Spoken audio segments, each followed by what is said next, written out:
Good morning everyone. Today we are going to start chapter 6. Name of the chapter is The 100 Dresses. Chapter 5 भी हमारा The 100 Dresses था. हम Wanda पेट्रॉन्स्की की story पढ़ रहे हैं जिसके साथ उसके ही फेलो स्टूडेंट्स के द्वारा डिस्क्रिमिनेशन किया जाता है. जैसे कि हमारी स्टोरी यहीं से स्टार्ट हुई थी कि वेंडा पेट्रॉन्स्की कुछ दिनों से स्कूल नहीं आ रही थी. अब हम इस चैप्टर में पढ़ते हैं कि वेंडा पेट्रॉन्स्की स्कूल में क्यों नहीं आ रही थी. Why Wanda Petronski had not been coming to school. So let's read the story. While the class was circling the room. Lesson शुरू होता है जैसा कि मिस मैसन ने कहा था कि सभी बच्चे ड्रेसेस के डिज़ाइन देख लो जो क्लास में डिस्प्ले किए गए थे. So, all the students of the class were moving in the room to see the beautiful designs of Venda Petronsky and admiring it.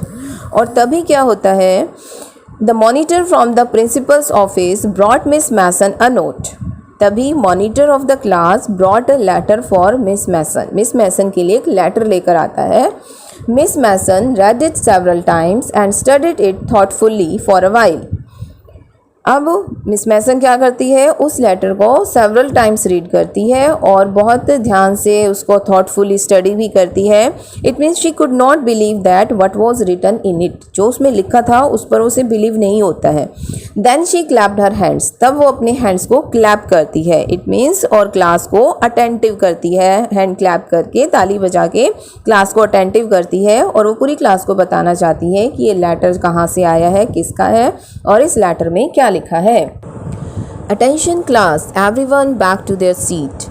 When the shuffling of feet had stopped. जैसे ही miss Mason ने कहा attention class और shuffling of feet, वही noisy and dragging sound of feet stop हो जाता है, सभी रुक जाते हैं. And the room was still and quiet, और रूम में बिल्कुल शांति है. Miss Mason said, miss Mason ने क्या कहा, I have a letter from Wenda's father that I want to read to you. It means कि ये लेटर कहाँ से आया है, वेंडा के फादर से आया है और मिस मैसन पूरी क्लास को ये लेटर पढ़कर सुनाना चाहती है. Miss Mason stood there a moment and the silence in the room grew tense and expectant. Miss Mason थोड़े से टाइम के लिए खड़ी हो जाती है, रुक जाती है. It means she silenced for a while which created tension in the minds of her students कि everybody wants to know what has been written in the letter कि क्यों वेंडा पेट्रॉन्स्की स्कूल नहीं आ रही है. सभी इस बात को जानने के लिए क्यूरियस हैं. The teacher adjusted her glasses slowly and deliberately. Teacher ने जो किया अपनी ग्लासेस को फिर एडजस्ट करने लगी. वो भी क्या था, थोड़ा टाइम ले रही थी कि जानबूझकर वो ऐसा कर रही थी. Her manner indicated that what was coming. This letter from Venda's father was a matter of great importance. It means जिस तरह से मिस मैसन ने टाइम लिया बोलने के लिए, थोड़ी देर क्लास में साइलेंस लिया, तो सभी क्या थे, जानने के लिए क्यूरियस थे कि इसमें क्या है. तो यह क्या था, जिस मैनर क्या इंडिकेट करता है कि लेटर जो वेंडा पेट्रॉन्स्की के फादर से आया है was a matter of great important. It means बहुत सीरियस बात है. जिस तरह से मिस मैसन इसको बताना चाहती थी तो इससे पता चलता है कि कोई सीरियस बात है. Everybody listen closely as miss Mason read the brief note. और सभी ने बड़े ध्यान से सुना जैसे ही मिस मैसन ने उस लेटर को पढ़ना शुरू किया. Dear teacher, my Wenda will not come to your school any more. Jack also. It means father क्या कह रहे हैं कि वेंडा पेट्रॉन्स्की अब स्कूल नहीं आएगी और Jack also. It means Jack भी नहीं आएगा, उसका ब्रदर भी, कि he had withdrawn his daughter and son. Now we move away to big city. अब हम बड़ी सिटी में मूव कर रहे हैं. इट मीन्स अब हम स्कूल छोड़कर जा रहे हैं, यहाँ से दूसरी सिटी में मूव कर रहे हैं. नो मोर हॉलर. हॉलर होता है शाउट करना, कि वहाँ पर कोई नहीं होगा शाउट करने के लिए. पोलैक एक अब्यूजिंग वर्ड है जो पोलैंड के लोगों के लिए यूज़ किया जाता है कि वहाँ उन पर पोलैक इस तरह का शाउट कोई नहीं करेगा. No one ask why funny name. कोई ये नहीं पूछेगा कि तुम्हारे इस तरह के फ़नी नेम क्यों हैं. No one will ask why they have such funny names. Plenty of funny names in the big city. क्योंकि बहुत सारे फ़नी नेम्स जो है वो बड़े बड़े शहरों में इस तरह के नाम होते हैं. So nobody bothered about such things. कोई इस तरह की चीज़ों के बारे में नहीं सोचेगा. Yours truly Jan पेट्रॉन्स्की.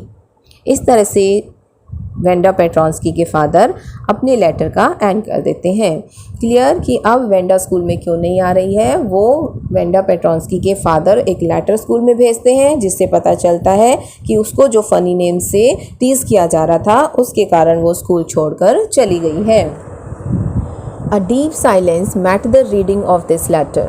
It means एक deep silence prevailed in the room. चारों तरफ खामोशी छा जाती है इस लेटर के रीड करने के बाद। Miss Mason took off her glasses, अपनी ग्लासेस को उतारती है, blew on them, उन पर फूंक मारती है, and wiped them on her soft white handkerchief, अपने soft white से handkerchief के साथ उसको पोंछती है।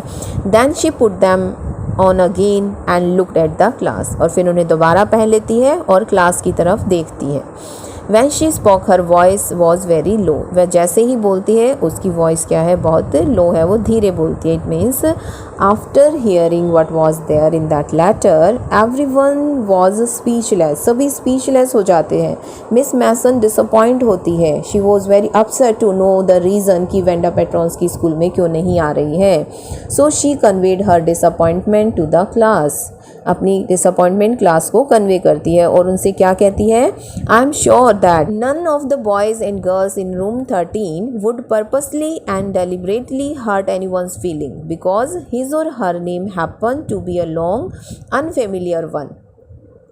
इट मीन्स कि मिस मैसन कह रही है कि मेरी क्लास में या रूम नंबर 13 में कोई भी बॉयज़ या गर्ल्स ऐसा नहीं है जिसने जानबूझकर किसी की फीलिंग को हर्ट किया है, वो भी किस लिए कि किसी का नेम जो है वो बहुत लंबा है या अनफेमिलियर है, स्ट्रेंज है, कि इसके कारण किसी ने उनकी फीलिंग को हर्ट किया है। मैं ऐसा नहीं सोचती, मुझे इस बात का यकीन है।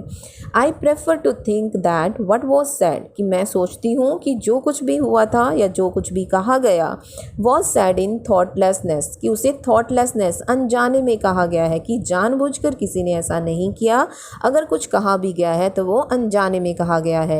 I know that all of you feel the way I do, मैं जानती हूँ कि तुम सभी भी वैसा ही फील कर रहे हो जैसा कि मैं फील कर रही हूँ। इट मीन्स गिल्ट फील करना कि ऐसा नहीं होना चाहिए था। That this is a very unfortunate thing to have happen, कि unfortunate thing to have happen, कि यह क्या है, एक अच्छी बात नहीं है, अगर ऐसा हुआ है तो यह ठीक नहीं हुआ, ऐसा नहीं होना चाहिए था। Unfortunate and sad both, and I want you all to think about it. It means miss Mason बच्चों को एडवाइस देती है कि अगर तुम दुखी नहीं भी होते हो तो तुम्हें फील करना चाहिए कि तुमने जो किया, कि तुमने ना चाहते हुए भी अनजाने में गलती की है और तुम्हें इस बात को रियलाइज़ करना चाहिए। Thank you.